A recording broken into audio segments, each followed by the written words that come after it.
She hasn't run in about 7 years. I parked her up on my property up in the mountains, and I brought her home last weekend, and today I'm going to attempt to get her to start.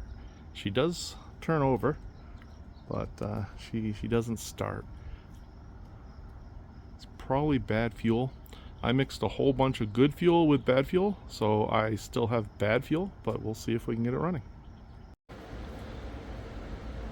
Had this battery on boil overnight. Doesn't look like it took a charge. It was the battery that was sitting in the van. It has a date on it somewhere of like 2004, 2005, somewhere here. No, I'm assuming that means March of 2015. It's not quite a 10-year-old battery. I think I need to get a new one. Alright, I'm giving it another quick charge. It at least sees that there's some voltage in there, which these junk battery chargers won't charge if there's no charge. It seems to be doing this battery's test. Oh, and it's also going to try to charge. I will still make my way down to the auto parts store and get a new battery.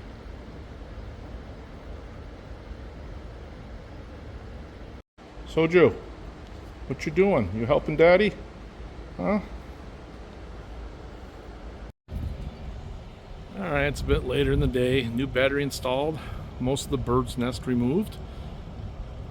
And we'll see if we can give this sucker a start.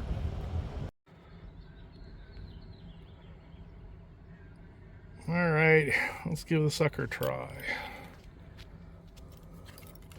It didn't start when I first brought it down from the mountain, but I put a new battery in. That's about it so far.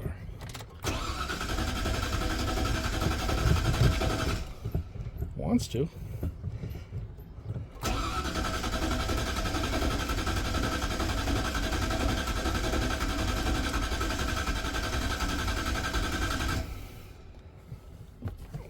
Let's see.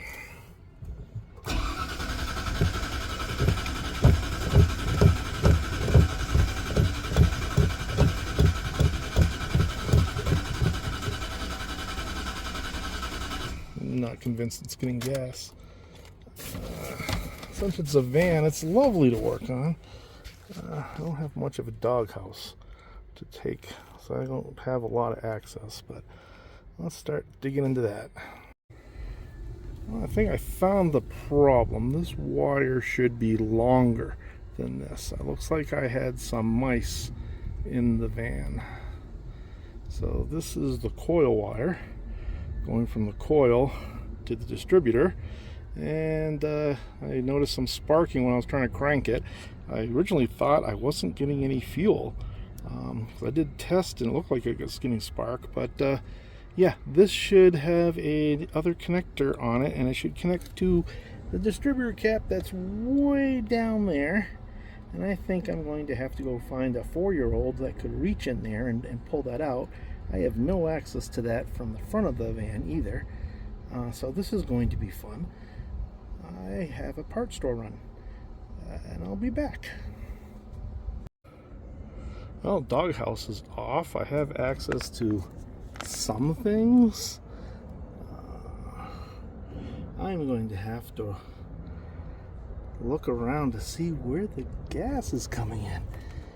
That's probably not in a convenient spot.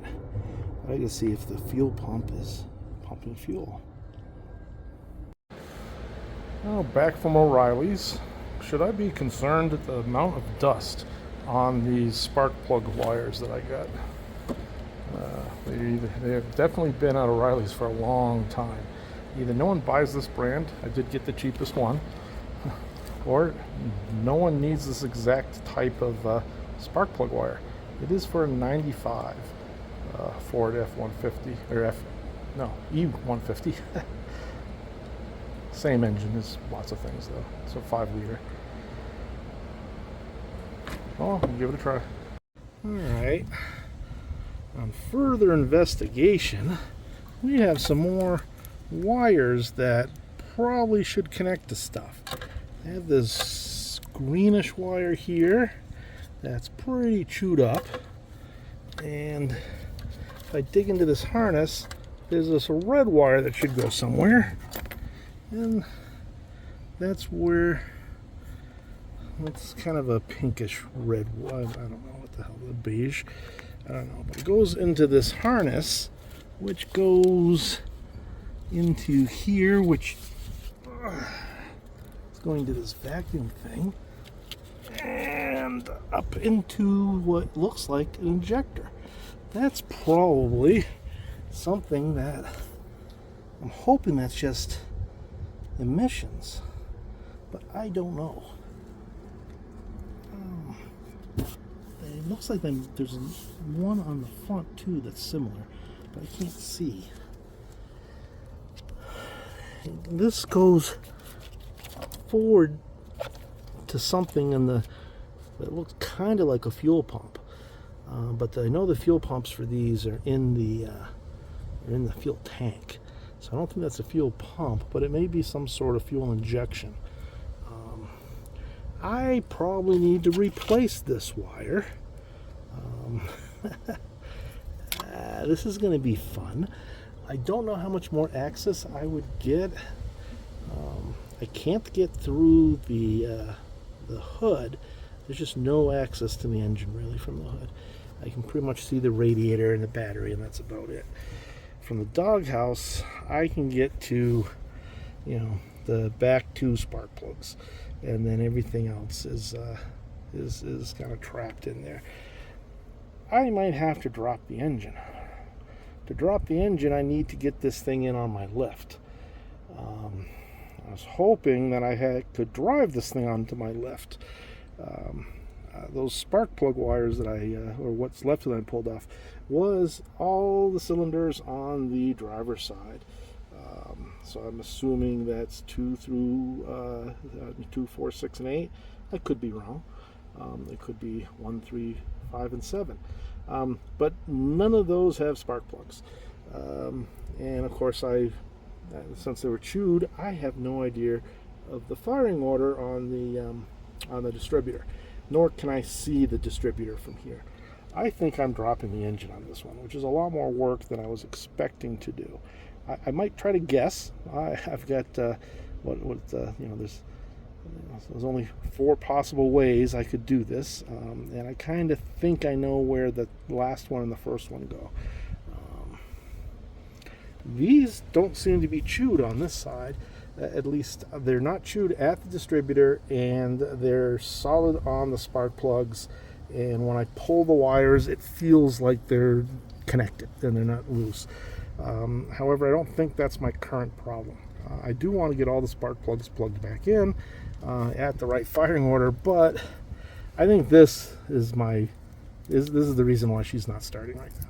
I need to find out what this does, where this wire goes, and of course its sister wire, the little pink one down there, and replace that, and hope that's the only wires that have been chewed, which is probably a bad assumption. All right, well, I'm not sure I'll have this thing running this weekend. Back. Oh well, bye.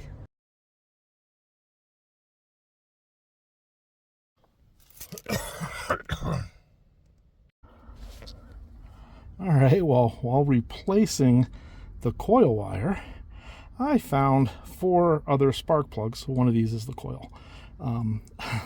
Completely chewed off. These things must be delicious to mice or rats or whatever the hell was living in this van up in the mountains. Could have been jackrabbits. Oddly enough, they only chewed these things up here right where they connected the distributor. So this is a 8-cylinder. I still have 4 good cables plus the replaced coil cable. So let's see if this thing will fire up on 4 cylinders.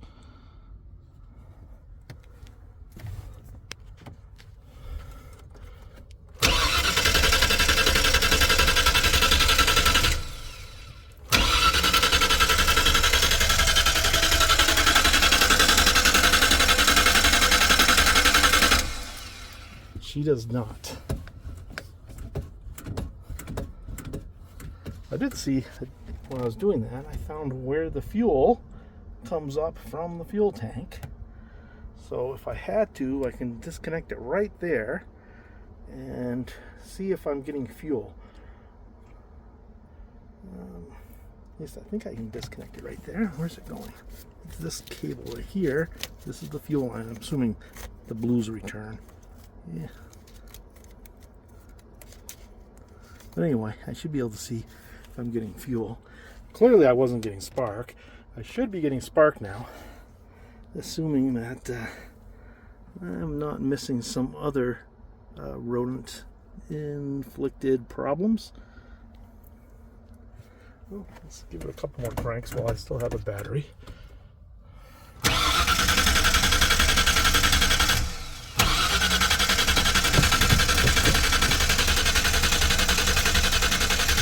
It sounds a little different.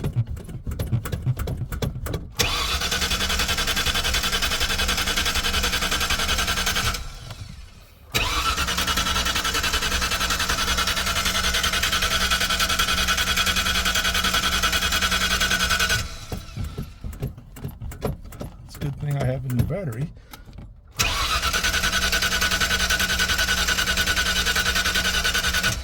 Here's something still sparking. I'm going to have to investigate more of my spark plug problems. Something's arcing out underneath there. I wonder if I can see it. Before I could see the coil wire. Oh, I see. That's either the fan spinning or it's a spark.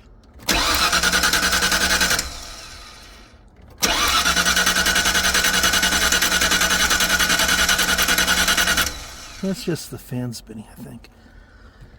All right, I'll keep plugging at it.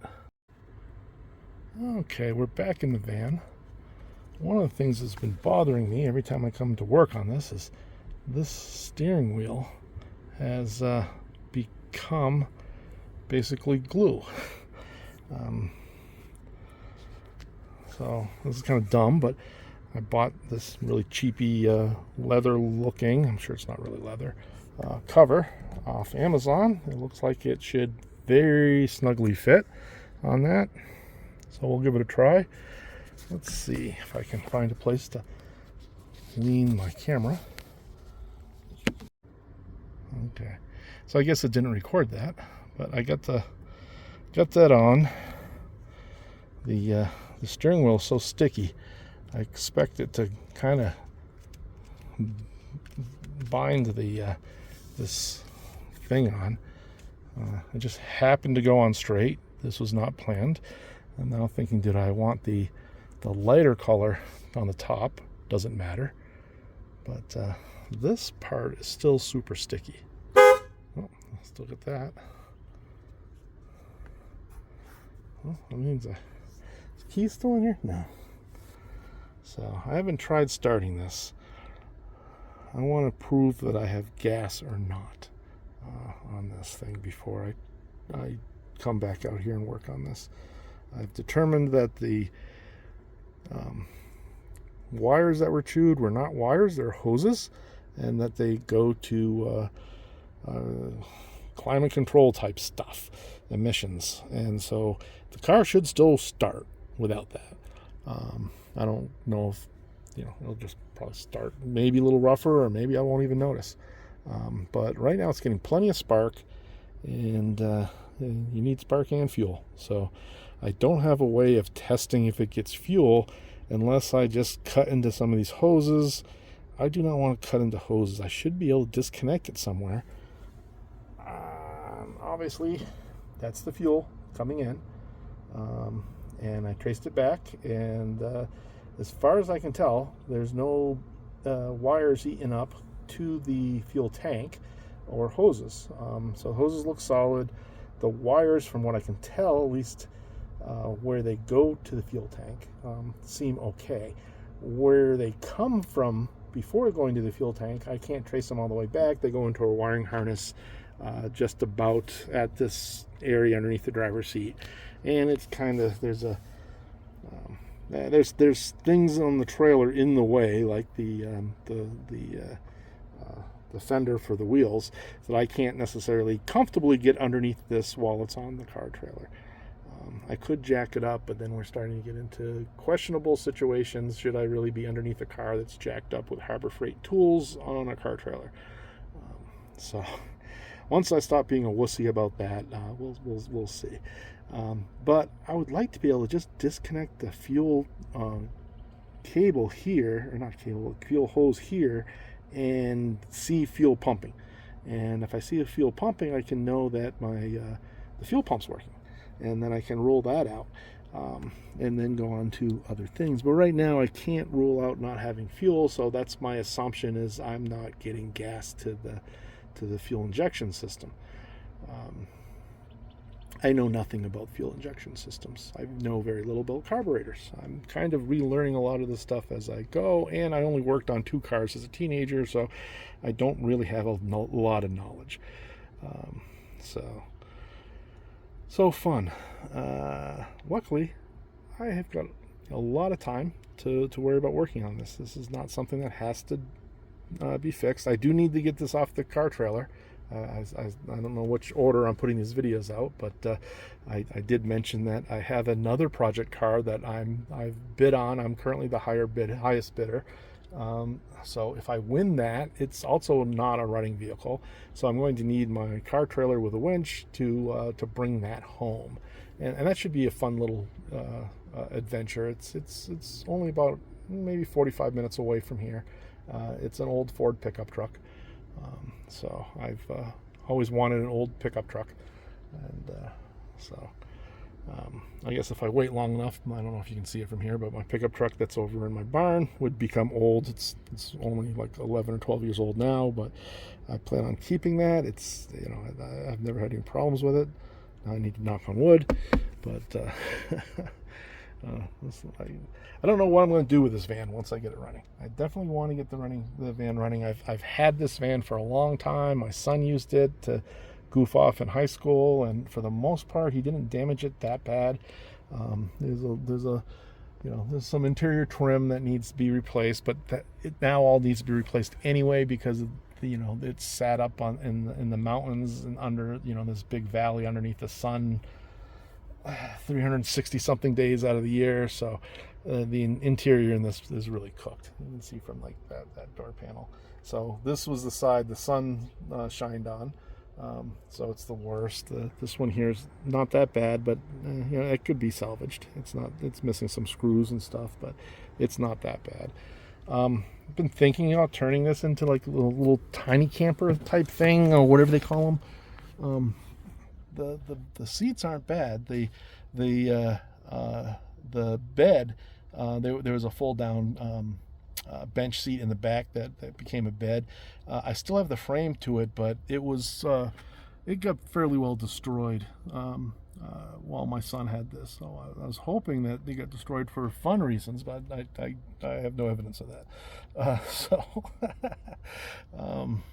Yeah, I used this van in the 2000s to drive back and forth to Michigan when I had a software contract there with a company in Lansing, and I must have drove this thing like 8 times back and forth between Denver and Lansing, Michigan, and I'd do it in one shot, but I would typically end up pulling into like Flying J or Love's or something, and taking an hour or two power nap in the back, and then continuing on. So it was a lot of fun times, a lot of good family road trips on this. It's got the tow package. I never towed anything with it. Ultimately, I'd love to get it up to a point where I could tow that with it. That I've done 2 cross-country trips in. That, I mean, my camper. It's a low-end J-Flight. It has everything you need in it. We parked that up. I have a property up in the mountains. We parked it up there because I was tired of paying storage. The last house I had, there was no place to put a trailer. So that was the ideal. One of the, what do you want to call it? One of the pros of buying this is that, it had plenty of room for RV parking, and it wasn't in a true HOA. So I'm kind of in a defunct HOA. My house predates the HOA, so the rules are not necessarily applied very stringently. So hey, I'm happy about that. Prefer to not be an HOA at all, but it's impossible to find anything that's not in an HOA that's reasonably priced anymore, or in a not in in shambles. So well, that's enough about me ranting on about this project, but hey, I did something to the van today. I put this on so I don't get my hands all sticky every time I come in here. Gotta be careful not to touch these parts, which I'm touching right now, because they are still sticky. I wonder if there's something I can spray or wipe on that to get rid of the stickiness. This is fun. I don't know what's in there. Apparently I super glued that, or no, that looks like hot glued. I don't think I did that. Maybe my son did that. So fun. So I need to come up with a plan for this. I really like to work on my Scamp and my station wagon, my Grand Fury, more, but I want to get this thing off this car trailer. All right, well, that's enough of me rambling.